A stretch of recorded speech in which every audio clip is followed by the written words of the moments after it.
Of course, there are many ways that you can introduce and encourage wildlife into your garden. So when I'm talking about wildlife, I'm not only talking about the bees and the butterflies, I'm also talking about the birds. I'm going to share with you 3 really easy DIYs. Even if you don't know how to hold a hammer and hit the nail without getting your thumb, you are going to be able to do these. The first DIY I'm going to be building is a little bee hotel. So as you can see, guys, the bee hotel is really simple. It's 2 pieces of timber. I mean, you might even have these lying around. The ones that I've used here is a 44 by 69 and this is a 12 by 94. These are standard pieces of timber that you can pick up at your local builders. 2 pieces. All I've done is I've miter cut the one at a 30-degree angle. You can choose the angle. And this little guy over here, I've just taken a 10 centimeter little block, and that is going to be the roof. What we want to do is just give it a light sanding, just get off any burrs or any bits of wood that might end up causing a bit of a splinter. Once you've done that, just a light dusting. And then what I'm going to do is, so that the roof is ready when I finish this, I need to paint this. And I'm going to be using a Rust-Oleum. Now, guys, the stuff is magic because it's got a primer in it as well. So it's a built-in primer. So it's none of these 2-coat nonsenses. Remember, when spraying, always in a well-ventilated area, guys. One direction, hold it about 20 centimeters away, smooth as possible, and so that you don't get blotches and runoff. So most of us know the bees as those fat little guys with the wings. Well, those make up some of them. But did you know that there are solitary bees? They are teeny weeny. They're a couple of mils in size. There are over 1,000 species of them in South Africa alone. And these guys are quite insane. They are amazing pollinators. They are great moms. But what they need is little cracks and little crevices. So by creating a bee hotel, you're inviting them into your garden in a very safe place. What we're going to do is we've got different drill bits here, and they're ranging from 2 mils up to 3.5 mils. And all we want to do is pop them into a drill, and we want to just add lots of little holes on the one side. When you are making your bee hotel, it's important that you use your drill bit down to at least 50 millimeters because they use that long little tunnel. And because we are making a bee hotel and wanting to make it as natural as possible, it is why we leave the wood as unsealed and as plain as possible. No lacquer, no painting, just as it is.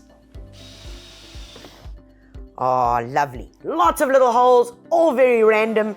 Just to neaten it off, guys, give it a quick sand. Right, so now let's check on our little roof. Oh yes, dry to touch, so let's turn it over and quickly spray that end. Right, folks, whilst waiting for that to dry, what I'm now going to do is to make life easier for when we want to hang it up. We've got one of these guys, which is a little picture hanger hook. Very simple. All I want you to do is on the reverse end, so in other words, the other end of where the holes are, is pop it on and then just trace it out. And where this little hole is here, all I'm going to do is take a larger drill bit, probably about an 8 or a 10, and then probably going to go in about 5 mils. So nothing fancy, there it is. Then we pop this guy back on and we pop the 2 screws in to secure it. Then it would simply just hook into that like that. Right, let's check on how this is dried. Oh yeah, we are good to go. So our pink roof is ready. And guys, what we're going to do here is we're going to be using a bit of wood glue.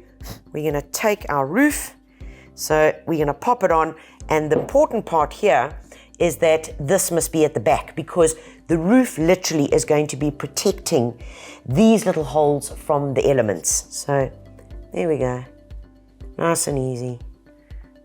And as a double precaution measure, all I'm doing is popping in 1 wood screw through the center of the roof into the base of our bee hotel. Take a little rag and just take off any excess glue. And that, my friends, is how difficult or easy it is to make a bee hotel. Another quick DIY to attract wildlife, birds into your garden is to make a peanut butter seed ball. This is really easy, guys. What you want is a mixing bowl, and you want an ordinary packet of bird seed that you can pick up at your local builders. And what we are doing is it's 1 cup of peanut butter to 2 cups of seed.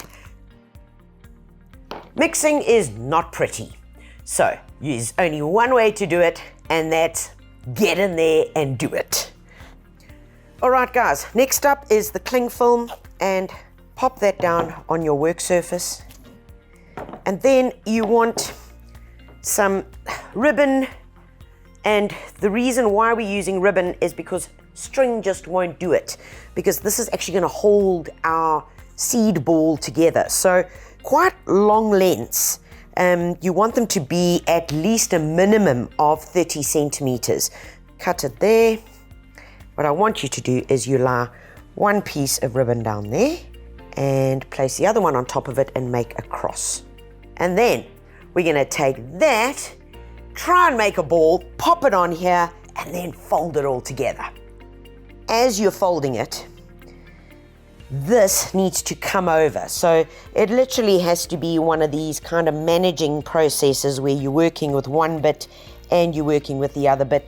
At the same time, I'm wanting you to control the shape. And it's one of those things where there's no real rules, guys. You've just got to take it and try and get a soccer ball and not a rugby ball. And then this needs to be popped into the fridge for about an hour. And then our seed ball is ready to hang up in the garden.